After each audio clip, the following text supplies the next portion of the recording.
Well, season 2025 sure looks pretty good.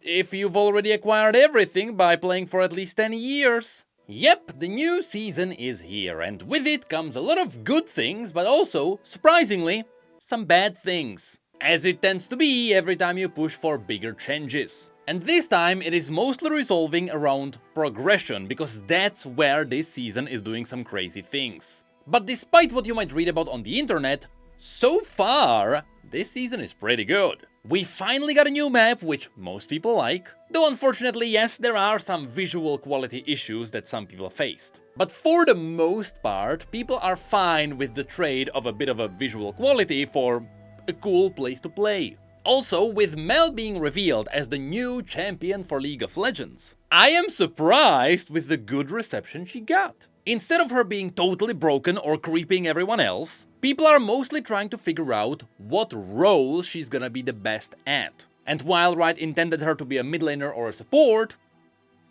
AP carry seems to be a really viable role. And lastly, season 2025 really nailed the theme. For example, if you have a look at the new Noxian cinematic called Bite Marks, it already got the most views in the history of Riot cinematics. At least the League of Legends cinematics, not the musical videos. Those are a whole separate beast. So yeah, it's funny that it beat that cinematic in only 5 days. But also it beat The Call, which used to be the most viewed League of Legends cinematic, which came out over 3 years ago. So yeah. It is possible this is the Arcane effect. So you know what, even though those players didn't stay for the game, they are still liking the cinematic. But that's not really why we are here, is it? Because outside of these good things that the season delivered, there are also some bad things that started creeping up. And again, this is mostly because Riot started introducing new systems, or at least they started revamping older systems. And now, some of the holes that should have been ironed became problems. With one of the bigger problems being rewards. You see, the first thing people noticed, and they started noticing this on PBE when it was first revealed, but it was brought up that orbs have been removed from the free progression we used to have. Now, most people focus on the fact that Riot didn't even say this, they just silently removed orbs. But if you go back through the older dev posts, they did mention they would be taking away some of these random rewards as they are restructuring the system, with the orbs being a random reward. But this kind of snowballed into the bad side after the honor system got revamped too, and so now we are missing those rewards as well. But on top of that, champion capsules and chests have been removed from leveling. And this ended up being a really hilarious mistake. Because while in the past you had ways to earn chests, including masteries and stuff like that, well now the only way to get a Hextech chest is by paying with money. Which means now there is a lot of people with a lot of keys, which they might never use unless they pay. Like yes, in the past, people were getting way more keys compared to the chests. That was kind of by design, the keys were supposed to lure you into potentially getting some chests to get rid of them, but at least every now and then you get a free chest to get rid of some of the keys. Well now, you don't even get that bait. If you have keys, you'll just have them until you pay. Now of course, Riot previously mentioned that they are trying to get rid of these systems because they are replacing it with something simpler. To be fair, yes, they are technically doing that, with the keys and chests being yet another currency. But funnily enough, they didn't technically remove them, they just took away the access. But anyway, with the new systems, that mainly being the new Battle Pass, Riot is trying to be a bit more straightforward with the rewards. That's why you get way less orbs and way less randomized loot, and instead you are getting specific champions, even though you still have to pay for them when they are in the pass. And this started a really interesting conversation. Now, the cosmetics ironically became more of you see what you pay for. While secretly in the background they are also continuing their gacha scheme. But for the more casual audience, they are actually taking away the smaller randomized rewards, even though some of them were also free, and they are just giving you more straightforward things, which are just paid. The hilarious twist here is that now, even the League of Legends audience does not know if this is good or bad. You have a lot of people who want back their randomized orbs and randomized chests. Because even if their value was low, they like that random chance at something good. But on the other side, you have the people who like the new system. Because in the old passes, when you got just a bunch of random skins, most of the time you open the orbs and you realized, well, that was garbage. And instead, there are now people who like the new pass because at least they know if they wanna buy it or not. On that front, what Riot is trying to do is totally fine. But at the end of the day, they still took something away from the players. A hilarious outcome of this situation was a Reddit post such as this. I've been addicted to League for 5 years now, and this patch finally helped me quit. I've been actively playing the game for the past 5 years. Starting out in Iron 4, finally reaching Diamond in 2023. And getting stuck there since as I couldn't improve any further. But I still kept playing because of abundance of rewards the game offered. From the key fragments that I got from getting honored, to the mastery chests from farming masteries and opening them to reroll skins and skin shards. That had me keep playing. Now, with the mastery chests being removed and hextech chests remaining behind paywall, with ranked rewards being reduced to 1 victorious skin after 15 games. Is that a bad thing? I don't think it's that bad. I finally realized I have been wasting my time and decided to quit the game for good, as there's really no more incentive to play. So, I have to be honest, if you are like this, don't play League. Games are supposed to be fun, right? We all know that, right? We are not playing games to collect pretty pixels that ultimately have no value besides emotional gratification, right? Like, yes, if you actually enjoy collecting skins, good. There is nothing bad in finding fun in your own game. But if you are playing the game not for fun, but because you are getting something that you would otherwise have to be paying for, well, you are not making money by playing the game.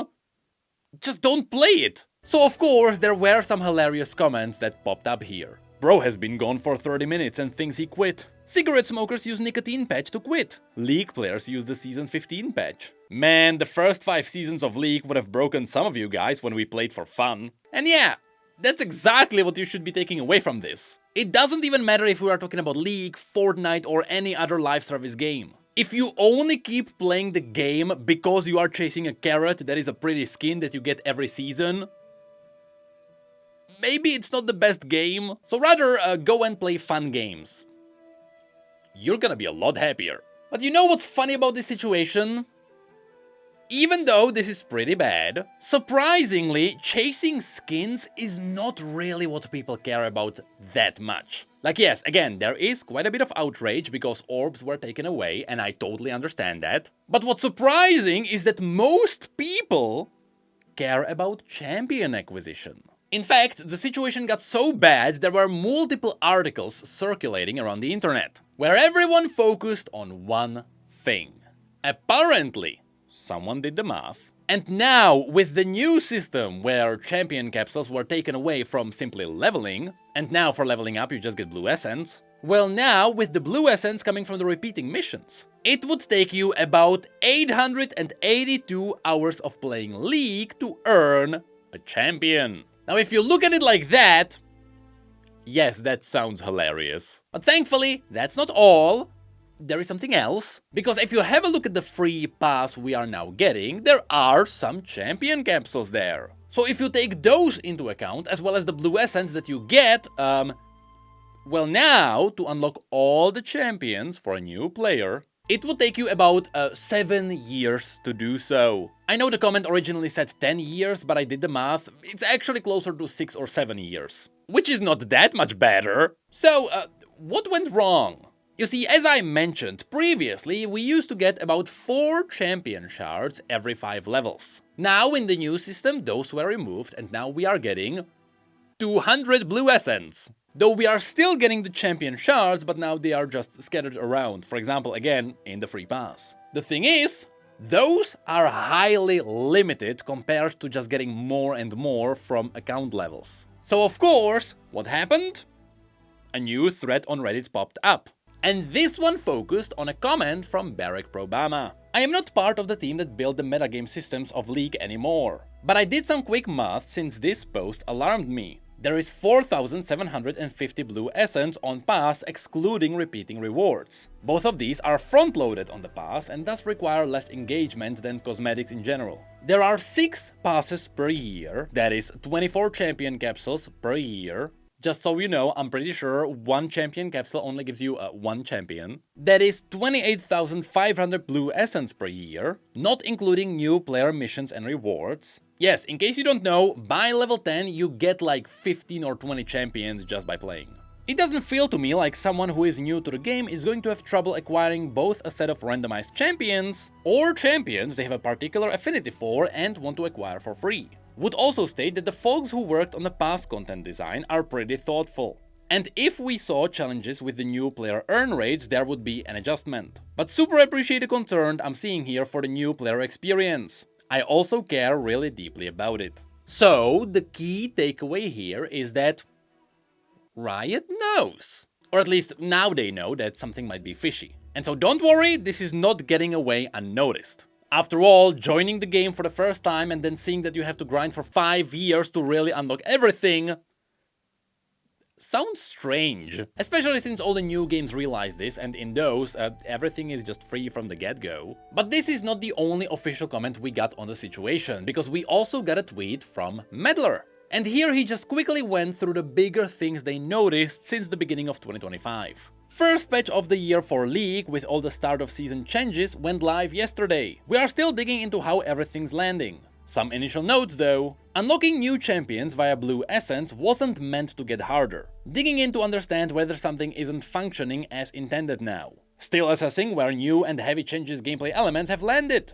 We are watching snowball rates and perception or frustration with potential snowball especially. Planning on doing a micro patch later today with some adjustments. Then we'll look at things again after that. Too early to get much of a read on how Swift play is going. Not seeing any immediate major issues though, at least. Multiplayer practice tool seems pretty stable so far. We are fairly optimistic about that of PBE, but always the chance something discovered on live pops up. That's a big deal, of course. So yes, Riot is looking into the champion acquisition. But just note that it might take them a little bit to iron everything out, especially because there is this one thing happening not too far away from the Riot headquarters. So remember this, compared to the next issue we are diving into, this is actually not a problem. I repeat, this is not a problem. Because Riot is looking into this, and with a patch they can retroactively just give people more champions if they feel like the acquisition is too slow. I've seen so many people focusing on this being the main issue of 2025, but no! There is something far, far worse. So next, I also saw that some people didn't really like the new hub, and they even specifically pointed out how it is all split into multiple acts that are kind of fake acts. It's just one battle pass. And I even talked about this in the one video where I praised the new hub. I think the hub is fine. Though I do agree with the fact that there is a bit too much of advertising when it comes to skins and stuff like that. Like yes, when you go to the crafting tab, of course you see the gacha, but at least they fixed the bug where you see the gacha every time you go there. But outside of that, everything is pretty clear. Just do something with the acts. I don't understand those. And that gets us to the one thing that started a very unintentional thing. You see, as part of the new objectives in the game, we get the Feats of Strength. This is a thing you get after acquiring at least 2 out of 3 first objectives. What do you get from these? Well, of course, new boots. Now, these boots are a separate item in League of Legends, technically. Which means people can snatch the data and they can see the win rate of these items. Why is this important? Well, it tells you that if you acquire the Feats of Strength, meaning that you get the 2 objectives, your win rate in that game is the same win rate as those boots. Because you can only acquire those boots and therefore give them the win rate if you got the objectives. So now there is a very public metric that shows you if you do take those objectives, you are almost guaranteed to win.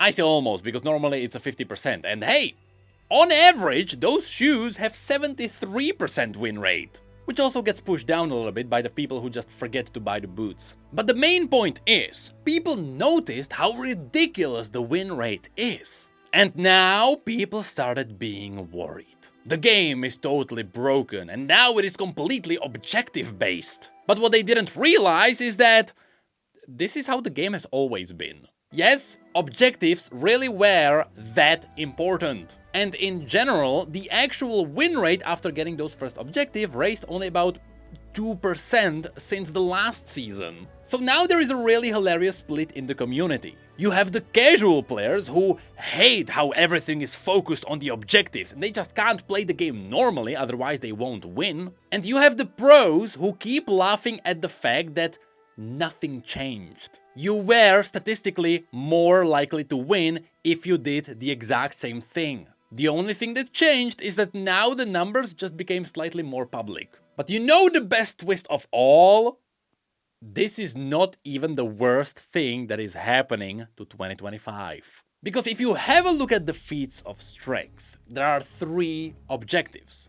First tower, first dragon, first blood. And first blood snowballed into a massive problem. Because of course, everyone knows first blood is the easiest thing to get. You don't have to lane well to take the tower. You don't have to fight the enemy jungler for a dragon. You just have to get a single kill. And it doesn't matter how. So of course, what everyone does is that everyone invades. Like literally every single game, as if we are playing Worlds in every game. Everyone is invading and everyone is trying to find the best way to get a first blood. Now, funnily enough, this is actually by Riot's design. They specifically stated they want everyone to be slightly more bloodthirsty during this season. Because after all, it is Noxus.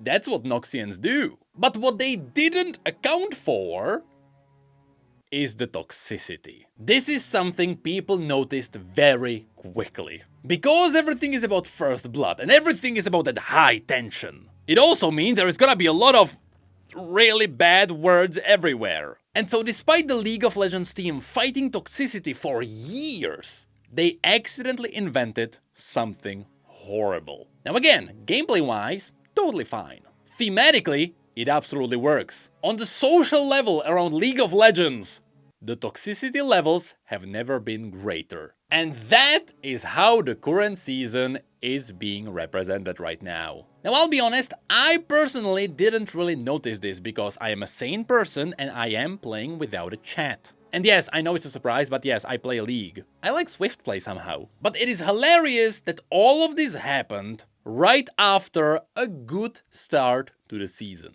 So, there is bad champion acquisition, there are some shady things happening around skins, especially with the chests, but also with, you know, the gacha. But on the other side, the theme is amazing. People are actually going to League and they are trying to play it because they like the cinematic, they like what's happening here, they liked Arcane. But they install the game, hop into it and... yeah. Can we go back to the days everyone just hated Teemo?